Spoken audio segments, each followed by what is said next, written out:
Okay, great. AI, yeah. Actually, I'm told that, does AI mean love? There's like a name, AI. It sort of sounds a bit like love. Yeah, AI. I hate the word AI called artificial intelligence. I call it Alibaba intelligence. Yeah. I think AI is going to open a new chapter of the society, of the world, that people try to understand ourselves better rather than the outside world. And it's so difficult to predict the future. 99.99% of the predictions that human being had in the history about the future, all wrong. Including that one? Oh yeah. Only, the 0.00% of the prediction are right. They're right because by accident.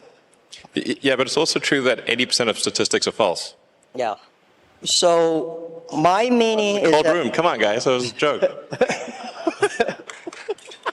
mine is I'm happy about the artificial intelligence or Alibaba intelligence that's going to understand the inside of the human better. So when people worry a lot about artificial intelligence, people should have more confidence in themselves, because I think if a lot of solutions we don't have today, but there will be solutions tomorrow. We don't have solutions, but the young people will have solutions. So I'm quite optimistic, and I don't think artificial intelligence is a threat. I don't think artificial intelligence is something terrible, but human beings are smart enough to learn that. And to me, artificial intelligence is just like, people worry a lot about this today are those people, I call them called college smartness. People like us, street smart, we never scared of that. We think it's a great fun, and we want to change ourselves to embrace it. I don't know, man, that's like famous last words. Let me tell you, AI is, I mean, you look at sort of the rate of advancement, just in general, the rate of advancement of computers is insane. And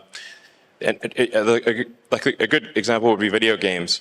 If you go back 40 years ago, 50 years ago, maybe you had Pong. That was just two rectangles and a square.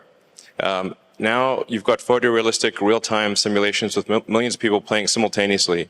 If you assume any rate of improvement at all, these games will be indistinguishable from reality. You will not be able to tell the difference. Either that or civilization will end. Those are the two options. Good. Yeah. Well, let's talk about something fun. I admire that you want to go on the Mars. Shall we go to the Mars? Yeah. Yeah, so what will the life look like on Mars? Are you both moving? What do you think about that? Actually, I'm not interested in Mars. I just came back from there, so I'm more interested on the Earth, the things, what's going on happening here. So why are you so curious about the Mars? Among the set of actions we can take that are likely to increase the scope and scale of consciousness such that we are better able to understand the nature of the universe, one of those actions is to become a multi-planet species or ensure that life is multiplanetary. Not because I think something that, it's not from the standpoint of it just being an escape hatch or because I think that Earth is doomed, but there's a certain probability that is irreducible that something may happen to Earth. Despite our best intentions, despite everything we try to do, there's a probability at a certain point that some either external force or some internal unforced error causes civilization to be destroyed, or sufficiently impaired such that it can no longer extend to another planet. This is the first time in the 4.5 billion year history of Earth that it's been possible to extend life beyond Earth. Before this, it was not possible. How long will this window be open? It may be open for a long time, or it may be open for a short time. I think it would be wise to assume that it is open for a short time.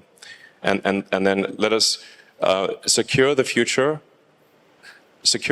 of consciousness such that the light of consciousness is not extinguished. And we should try to do this as quickly as possible That's my view. It's so difficult to secure the future of the earth, but we can secure the future of next 100 years. I'm not the person that I admire your courage for explore the Mars, but I admire a lot of people spend efforts on improving the earth. It's great to send 1 million people to the Mars, but we have to care about the 7.4 billion people on the earth. How can we make the world more sustainable? And I'm not that fan of the Mars because I think it's easy to go to the Mars. When you go on the top of the hills of the building, just one step you go to Mars, but you will never be able to come back. Yeah, So that's my view. That's not how it works, though. And also, we cannot solve all the problems for future, but we have to be responsible for the future. To be clear, I'm very pro-Earth. When I say, us becoming a multi-planet species or making life extending life beyond Earth, expanding the scope and scale of consciousness, from a resource standpoint, I'm talking about less than 1% of Earth's resources should be dedicated to making life multiplanetary or making consciousness multiplanetary. So, I think it should be like somewhere in between how much we spend on lipstick and how much we spend on healthcare. Like, things like for the preservation of consciousness, we should spend maybe slightly more than we spend on cosmetics. That's my, and I'm pro cosmetics. I like it. They're great. But there's probably worth spending, I don't know, somewhere like at least 0.5% of Earth's GDP on extending life to be multiplanetary.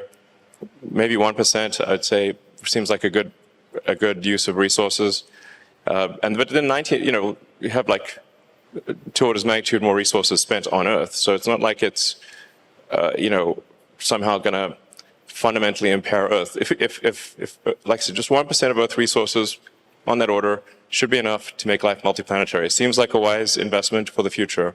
So what new jobs will be created because of AI, or has the change already started? What do you think? I think why we need that many jobs. Sure. Right? My view is that the jobs, actually every technology revolution, people start to worry. Right? Last 200 years, we worry about the new technology going to take away all the jobs. Actually, we made a lot of jobs. Second, because of the industrial revolution, job created a lot of jobs. What I think is the next 20, 30 years, human being will live much longer. The life science technology is going to make people live probably 100, 120 years. That may not be a good thing because you got grandfather's grandfather still working hard. But the challenge is, my question, why should we have a lot of jobs?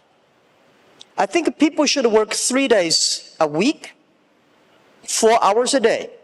And at that time, the jobs we need is make people happier, make people experience the life, enjoy the human beings.